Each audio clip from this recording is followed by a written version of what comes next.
In this week's Cardiology Countdown, we'll talk about sleep and lifestyle at work, and also two interesting studies in using BNP in STEMI and in outpatients.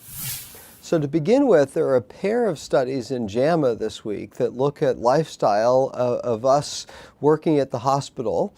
It compared for the residents a strategy of having a protected sleep time where between midnight and 5 a.m.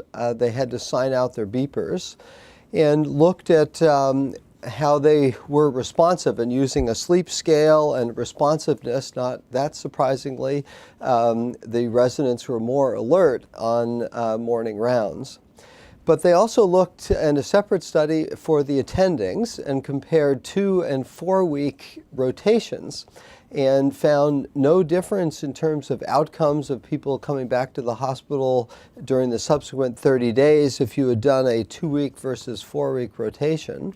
But interestingly, the burnout rate seemed to be lower in attendings who followed a 2-week schedule to accomplish their total 6 weeks of clinical time, and as opposed to a longer block.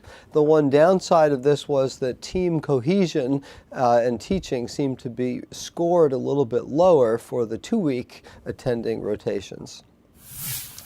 Next up is a study of BNP in ST elevation MI, not to predict clinical outcomes, but to look at renal nephropathy developing after contrast. So this was a study from the Horizons AMI study, just about 1,000 patients, where BNP had about a 30% higher risk, if elevated, of developing contrast-induced nephropathy as compared with patients with lower BNP values. And so this is another reason to be on alert for patients with a high BNP in ST elevation MI. And our number one pick this week is a novel study from the Dallas Heart study that looked at outpatients without known LV dysfunction or significant renal disease, where they did screening MRIs and also measured troponin and BNP.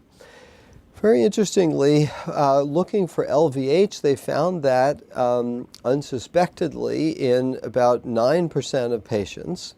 And even more intriguingly, elevated BNP and elevated troponins were each found in about 1/4 of the patients.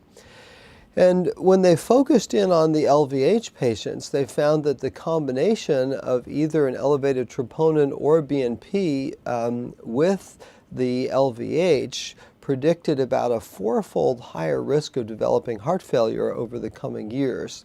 And so they note that this use of BNP or troponin in patients with LVH seems to pick out a very malignant form of LVH that might warrant more aggressive attention, certainly, and treatment.